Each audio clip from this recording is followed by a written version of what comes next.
What are your plans, though, if I let you live? If I let you live, would you attack other races again?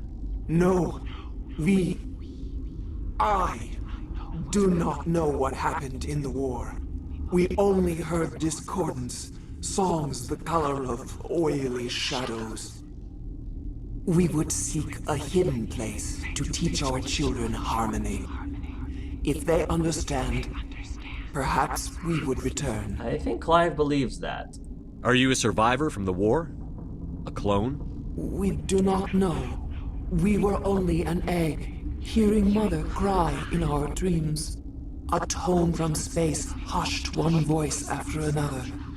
It forced the singers to resonate with its own sour yellow note. Then we awoke in this place, the last echo of those who came out from the singing planet. The sky is silent. Clive's heard enough. He wants to give these people a second chance, and I think that after listening to the Queen, he believes what she says. I won't destroy your entire race. You'll go free. Sorry, Rex. Are you stupid? Your people didn't fight these bastards, so maybe you don't get it. I get it, Rex. I understand. But hey, I got you a shiny armor. I got you your shiny armor, if that's any consolation. I won't commit genocide. She's done nothing. They could be perfect. I won't commit genocide. Which is, because then that would just be, that's what got you guys to that mess in the first place. Are we any better if we kill them all? Do what you want. My people will clean up this mess later, just like we did for the Solarians. You will give us the chance to compose anew? We will remember. We will sing of your forgiveness to our children. Great. Bugs are writing songs about you. Mark my words, you'll regret this. We'll see, Rex. We shall see. I appreciate your feedback, though, Rex. I really do. Clive understands completely where Rex is coming from, but he just cannot bring himself to just destroy an entire race when they've done nothing but been oppressed. He believes they deserve a second chance.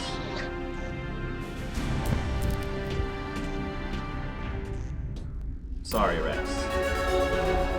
Paragon, plus 1-4. I need to get my blood flowing.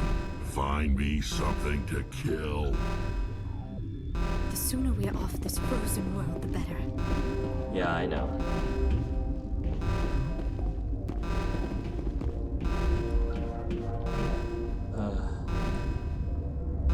Elevator to the restricted area.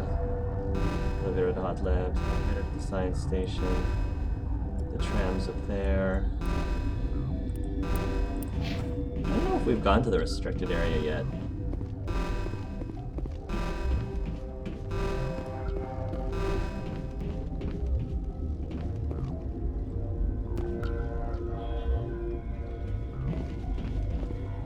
Can I not get to that spot over there?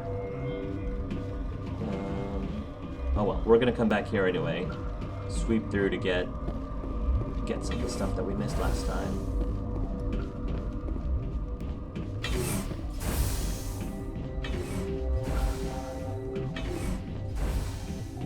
Oh, back here. Back to the trams again.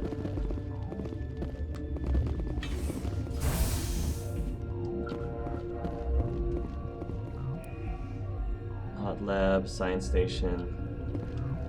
I want to check to make sure that the people down below are okay.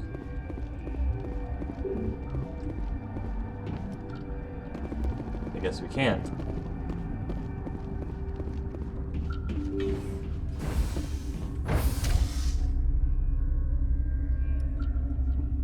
Oh boy. Is everybody here down there? I've got to tell all those soldiers that they can sleep now. Hello. Are you here to secure the situation? How are you holding up? You must listen to me. If we do not contain our mistake, they will drop bombs from the battle stations. You understand? You let these things out? I am only following the orders. It's alright, I fixed it. Binary Helix found an egg. It was on a derelict ship. thousands of years drifting. So I heard. This was Rachni's ship. Inside they find many eggs in cryogenic suspension. They brought it here to wake it up?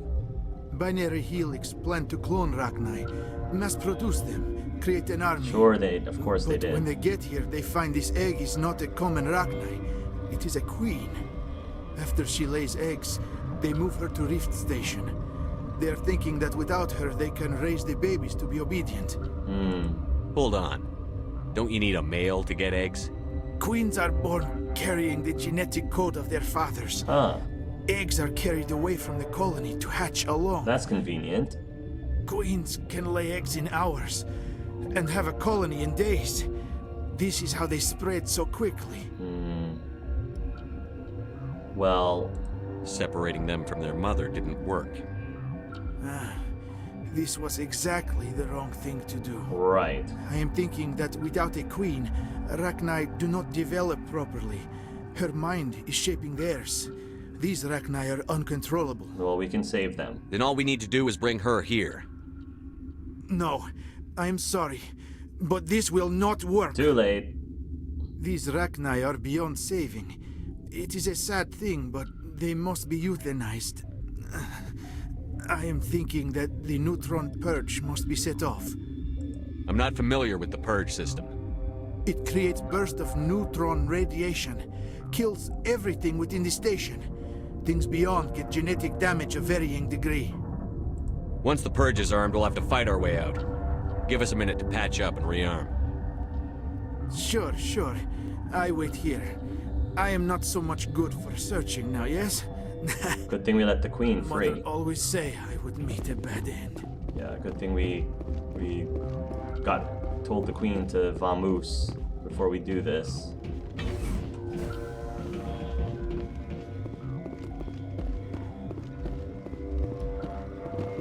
Hi, Mira. Connecting. I have full access to the facility and am at your disposal. What's the status of the facility? Containment breach in Laboratory Pod Gamma. The neutron purge system is functional, but has not been armed. Are there any survivors in here? Lady Benezia, an executive secretary of Binary Helix, is on the operations deck. Not anymore. Well, she technically There are is, no other but- living crew members within the lab structure. Oh, good. So they were... Oh, so they left. Good. Are there any survivors in here? Lady Benezia, there are no other living crew members Good. within the lab structure. What's the status of the facility? Containment breach in Laboratory Pod Gamma. I need information on the neutron purge. The neutron purge is a fail-safe system installed within the isolation tube area. In the event of irretrievable containment loss, it is used to resolve the situation. What exactly does this thing do? The purge is a neutron burst weapon. 2 volumes of fissionable materials are brought together to form a critical mass. Oh boy. Most of the energy is released in the form of high-speed neutrons. This radiation is instantly lethal to any known form of life within 500 meters. Wow. We would be wise to avoid touching any controls without reading the instructions. That is advisable for all systems within this facility. Alright. Initiate the purge. Activate the neutron purge. I'm sorry, but I can't do that without proper code authorization. Who would have the code? Director of Operations Yaroslav Tartakovsky, or any executive officer of Binary Helix. Alright. We're moving on. Logging you out, We're gonna do the purge. We are going to do the purge. The hot labs have a self-destruct mechanism called the neutron purge. This would eliminate all the creatures that have overrun the facility. Matriarch Benezia is dead. She has given you the location of the new relay, but did not know where Saren planned to go after activating it. You've dealt with Matriarch, but there's still the issue of Rachni down in the hot labs. You need a card key to arm the neutron purge system. All the administrators have one. Okay. Alright, shall we? I am feeling not so well. I'm not familiar with the purge system. It creates bursts of neutron radiation, kills everything within the station. Things beyond get genetic damage of varying degree. How do we set off the purge? Arming controls are nearby. All you do is insert the key. Then I will give Mira destruct. Oh! Whoa, great. Oh no. How did that thing, is that thing a ninja? How the heck did that thing surprise us? Really? Really? Oh no, you are done for. Thank you. Oh, we got the codes though.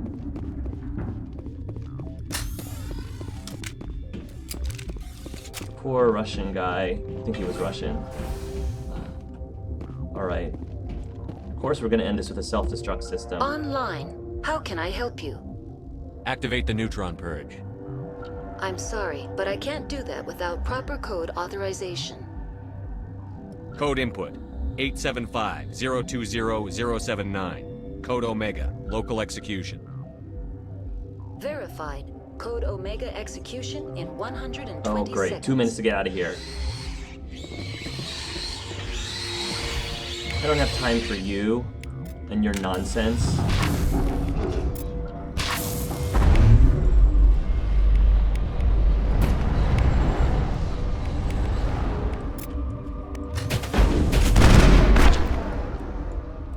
Carnage.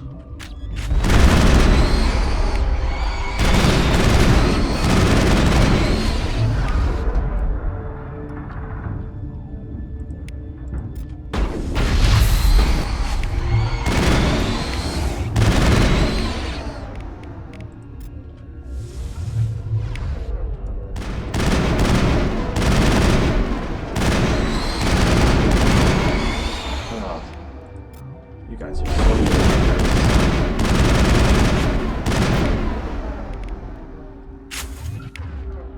Come on, Rex, take him out.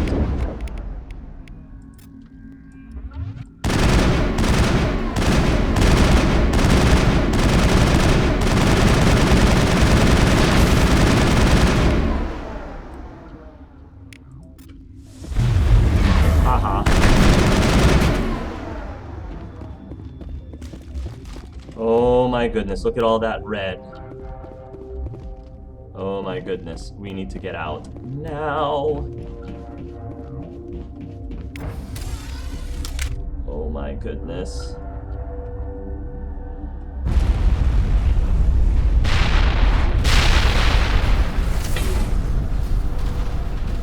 Alright. That takes care of that.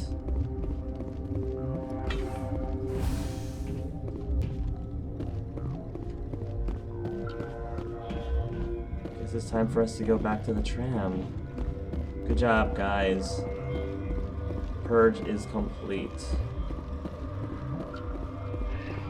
Poor rachni children. Grand Central Station, here we go. I do feel bad though. I do feel bad that we disappointed Rex. But, I mean, he just has to understand. I hope he'll understand in time why we had to do that. Or why Clive felt he had to do that. What's our next move, Commander? Head for the Mu relay? Not so fast. The Mu relay could link to dozens of systems. Unless we know exactly where Saren's going, we'd just be wasting our time. The commander is right. We cannot rush off blind. We still need to learn more about Saren. Who put you in charge? Did the commander resign when I wasn't looking? Hey. Stand down. Stand down, Ashley. I won't be a puppet for the Asari. I give the orders around here. Understood? Forgive me, Commander. I was only trying to help. It's okay. This is a tough mission. We're all on edge. Everyone go get some rest. Crew, dismissed. Novaria report is away, Commander. You want me to patch it through to the Council? Sure. Patch him through, Joker. Setting up the link now, Commander. This report accurate, Commander? You found rachni on Novaria? And then release the Queen. Do you have any idea what you've done? How many generations until they overrun the galaxy? They won't. This queen is different. She understands why her kind had to be wiped out last time around. I hope you're right, Shepard. Our children's children will pay the price if you're not. We'll be waiting for your next report, Commander. Jeez. The rat, that council man, especially that one Torian, is really getting under Clive's skin. Good timing, Commander. We got a transmission coming in from the Citadel. Top priority clearance. From who? Is it the ambassador? It's not his signature. I think it's from the Council. I'll patch it through to the comm room. Oh, great. The council. I thought I just spoke with the council. What is it now? Commander Shepard. Oh. We've received information that may be critical to your mission against Saren. Oh, good. It's the probably the council member that Clive actually likes the most. The Asari. Not a surprise there. I'll take all the help I can get. We've received an urgent message from one of our infiltration regiments in the Traverse. Oh, I guess it's all three of them. You mean spies? Spectres tend to attract attention, Commander, but they are only one arm of the Council. Special task groups are often a better option for monitoring developing situations. We currently have several infiltration units scattered throughout the border regions of Citadel space. This particular unit was gathering intel on Saren. What did they find? Unfortunately, the message we received was little more than static. The infiltration team must be in a situation where they can't set up proper interstellar communications. But the message was sent on a channel reserved for mission-critical communications. Whatever they were trying to tell us, we know it was important.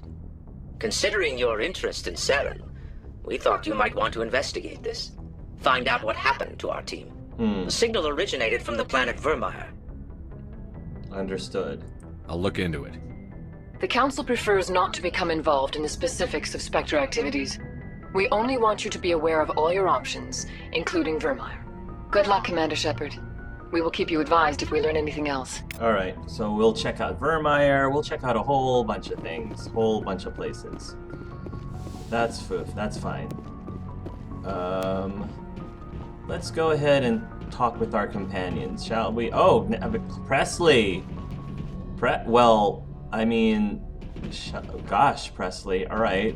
Whatever helps you work better, I guess? Stand up on the desk right there, or levitate right by the desk. On a keyboard that's like a meter above the actual keyboard itself. Yes, Commander? Oh good, I was able to bring you back down. Carry on, Presley. Yes, ma'am. Okay. I don't know if Joker has anything else to say. I wish he did. I wish he had things to say after each mission. Do you have something new to say, Joker? Boy, am I glad to be off of Novaria. Oh, good. I don't know which was worse, the cold or the corporations. One will freeze your balls off, the other will sell them out from under you. With all due respect, Commander. I have to go.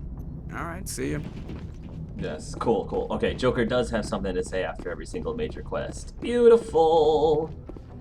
Alright, let us continue chatting with our crew members. I wonder if Rex is gonna say anything about our choice with the rachni. I don't know. Maybe I feel like I should probably talk to Rex first because he's probably still very sour, and I don't want him to be sour. I'm not trying to upset him. It's just the situation. You have to take each situation as it is. What do you want, Shepard? Oh boy. Yeah. He's got a bit of an attitude with me right now, understandably so. Why did you become a mercenary? Lots of reasons. Such as? Such as, I needed to get out of our system. I needed to eat. I needed to survive. And I guess you couldn't do that in your system. Why not stay and help your people? I tried to help. That's why I had to leave. What happened? I was betrayed. I was head of a small tribe. We were trying to restore order after the war, but the other tribes were against us. They followed Jared, one of the few warlords who survived the war with the Turians. But he was old, and so were his ideas. He wanted to continue the war. He wanted us to fight. Turians, Solarians, each other. It didn't matter who, as long as we were fighting. That's actually not very conducive to how. That's not that that is basically shooting yourself in the foot. What did you want? I just wanted Jared to shut up, to stop his ranting. I wanted him to stop leading the tribes astray. But he couldn't understand how much things had changed. We didn't have the numbers to go to war. Even if we did, the genophage made sure we couldn't replenish our numbers fast enough. I told them all to forget about war. We needed to focus on breeding, at least for one generation. And for a while, we were getting through. Some of the tribes started coming around. I take it the warlord didn't appreciate that. No, he didn't. He arranged a crush with the tribes, a meeting on neutral ground. He wanted to talk. I find that very hard to believe. We met at the Hollows, near the graves of our ancestors.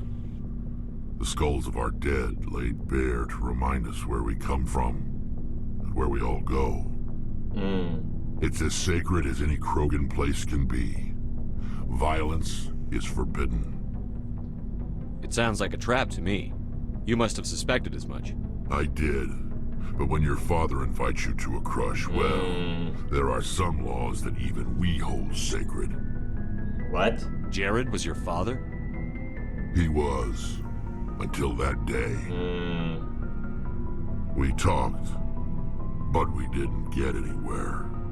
When it was clear that I wouldn't join him, he gave the signal. Wow, his only son. His men leapt from the graves of our ancestors like Krogan undead. The few that were loyal to me died quickly. I escaped with my life, but not before I sank my dagger deep into my father's chest. That is why I left, and that's why I'll never go back. I don't blame you. I mean, parents aren't perfect. Parenthood is hard, but that is, I'm sorry, but there are some awful, awful parents out there. Awful moms and awful dads. Fortunately, you know, I'd like to believe that 99% or more than that, 99.9% of parents, I'd like to believe, you know, try to be good parents for their kids. But when you have a dad like that who just decides you're gonna go things my way or I'm going to kill you, I mean, it's one thing to say, you know, see things my way or you can't live under my roof. I mean, that's awful. But see things my way or I'm gonna kill you.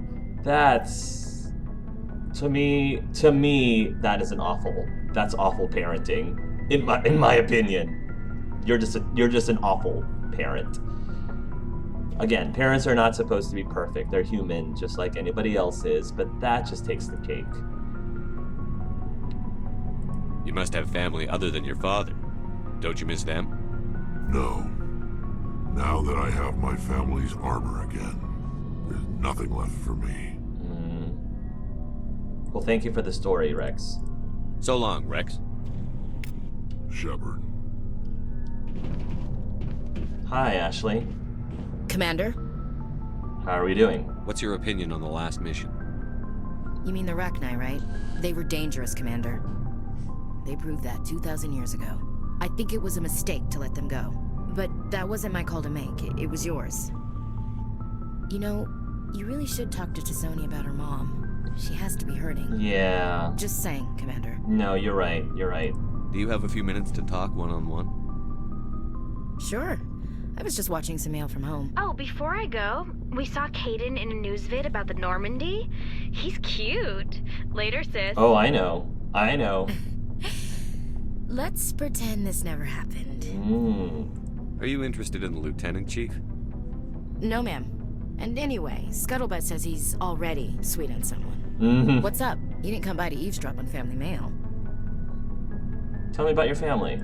Your family seems to be important to you. Yeah, we've always been close. Me and my sisters especially. With Dad on duty so much, I had to help Mom raise them. Tell me about your sisters. You have more than one sister? Sounds like a big family. Yeah, I'm the oldest, then Abby, then Lynn. Sarah's the youngest. She's still in high school. Oh, cool. With 4 girls, Dad used to say he felt more outnumbered at home than on maneuvers. Tell me about your dad. Did your father serve with the fleet? Yeah, took any crap posting he could get that offered space time. You know what? He worked his ass off trying to get recognized, but he never made it above serviceman 3rd class. He was real proud when I met Chief. First thing he did was salute. Oh. What about your mother? You haven't mentioned her. You must know what military wives are like. Strong because they have to be, able to raise kids while dad's away on a 6-month cruise. She has a degree in planetary geology. She and dad both wanted to see new worlds. She gave up her career to raise us, though. Where did you grow up? All over. We transferred a half a dozen times before I finished grade school. You go where personnel command sends you, right? I guess that's why I'm so tight with my sisters. We'd have to leave all our friends every 2 or 3 years. Oh, wow. After helping raise them, your sisters still talk to you? Amazing. Things were tense between Sarah and me for a while. Then we bonded. Sounds like your father wasn't around much. Wasn't your family stationed near him? Dad always wanted to serve in space, but he wanted us to have real ground under our feet. He'd say, space is beautiful, but you can't raise a family there. I cannot rest from travel. I will drink life to the lees. All times I have enjoyed greatly, have suffered greatly, both with those that loved me and alone. For always roaming with a hungry heart, much have I seen and known, cities of men and manners, climates, councils, governments. I didn't know you liked classical literature. Ulysses was my dad's favorite poem. Every time he shipped out, he recorded me reading it. He had a dozen versions when he retired. Does he still like it? I sure hope so. I read it to his grave every time I go home. Oh.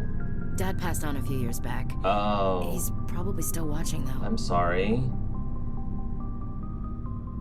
You mean from wherever we go after death? Dead on, Skipper. He's with God now. That's not a problem with you, is it? That I believe in God? Of course not. Yeah, of course not. I do too. You know that old saw, there's never an atheist in a foxhole? I've been in a lot of foxholes. Yeah, I guess you have. I've met a few people who were really weirded out by my faith. Because I work in space, I can't believe in a higher power? Jeez. That's true. Hello, have you people looked out the window? How can you look at this galaxy and not believe in something? I should get back to my duties. Didn't mean to take up so much of your time. I'm glad that they included this into this game. A lot of people say you shouldn't put religion into games, but religion is in so many stories. Like, take the Dragon Age, the Dragon Age series. I mean, with the Chantry and the Qun and all of those things. They definitely have a place in stories, and therefore in a story-based game, in a story-based medium like video games, you can't really say that religion doesn't belong in video games, especially if it's story-based, because religion is a story thing. It helps kind of craft who characters are, and it sort of gives you an immediate insight on maybe how they behave, or what they believe in, or what their values are, or how they operate. It's an easy way for you to kind of give a little bit of a guess as to how the characters are going to be like, based on their faith or based on the teachings of that faith. I think a lot of people in general are just uncomfortable with the topic of a religion, and I think and you know how they say, that's a subject that you probably need to be very careful about who you talk to about it. And I think part of the problem is people just are not used to or don't know how to properly talk about things like religion, or how to properly talk about politics. I think the reason why you're told, don't bring up religion or politics on like a first date, for example, is because so few people know how to do that properly, know how to talk about religion, or how to talk about politics or things like that. They don't know how to navigate through that kind of a conversation. People are really bad at it. Like, most people are bad at it. And so just to be safe, you know, just to be safe, they tell you not to do that because most people are not good at it. Just like, you know, most people, not all, but most people are have a fear of speaking in public, for example. I never had a problem with speaking in public, and I definitely have never had a problem talking religion or politics with people, even on a first date. I wouldn't advise anyone to do that because, I mean, you need to know yourself well enough, and not only do you have to know yourself well enough, but you also have to be able to read the other person well enough. And if you can't read other people very well to know that you can talk about those things with that person, it's probably in your best interest to not broach the subject. I think the biggest key, though, with talking about politics as religion is just both sides have to be at a maturity level that they are willing to agree to disagree. And just because somebody is talking about their religion, for example, it doesn't mean that they're trying to jam it down your throat necessarily. It doesn't mean that they expect you to believe what they believe. But for many people who do talk about religion, it does mean that. And so I'm just saying, if you want to be able to talk about your political views or religion views, do not do it in such a way that you are trying to jam it down someone's throat. Do not do it in such a way that you're trying to change anybody's minds or convert anyone, because that's not really the best way to go about it, because people don't like that.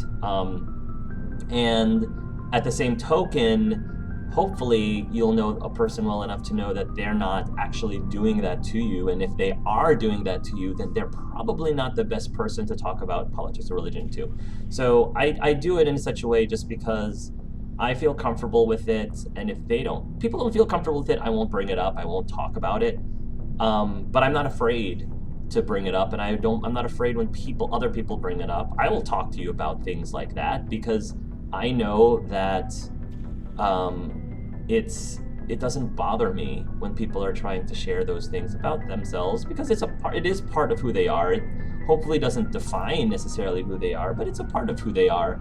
And sometimes it's a personal thing, sometimes it's a cultural thing, sometimes it's an age thing, why they believe the things that they believe. And I just find that really fascinating. So you just have to be able to know yourself well enough to know that you can handle working with that subject, and know the other person well enough to know that they can handle that subject in such a way that you can actually have a mature conversation that isn't awkward, that is positive or mature, and at least gives you something new. Maybe you'll learn something new.